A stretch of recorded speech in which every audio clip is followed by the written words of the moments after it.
Bonjour toi, aujourd'hui je vais te parler des rois et des dieux, mais avant cela, lisons ce passage de la Bible. Car l'Éternel est notre juge, l'Éternel est notre législateur, l'Éternel est notre roi, c'est lui qui nous sauve.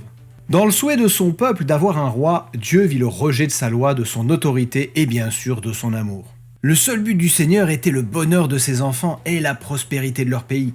Ce qu'il leur demande, c'est d'obéir à ses commandements et de lui rester fidèles. Pourquoi ? Simplement parce que ces commandements sont la condition naturelle du bonheur. Ce n'est pas obéir pour marquer la distance entre le maître et le serviteur, mais c'est obéir pour être heureux.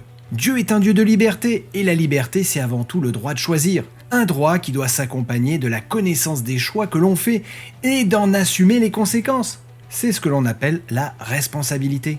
Alors le Dieu de la liberté et du droit énumère tous les méfaits que la royauté de cette époque allait engendrer. La liste est longue.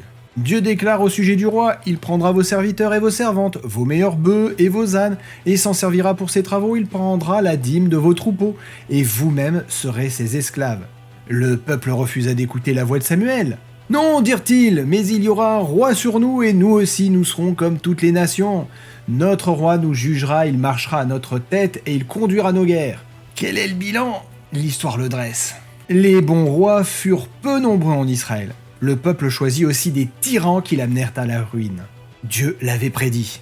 Aujourd'hui, dans beaucoup de pays, la démocratie fait bon ménage avec la royauté. Jésus dénonce les tyrans et montre le chemin du service à tous les dirigeants. C'est ainsi que le Fils de l'homme est venu non pour être servi, mais pour servir et donner sa vie comme la rançon de plusieurs. C'est ainsi qu'il mérite le titre de roi des rois. Et surtout, n'oublie pas cette parole du prophète Daniel.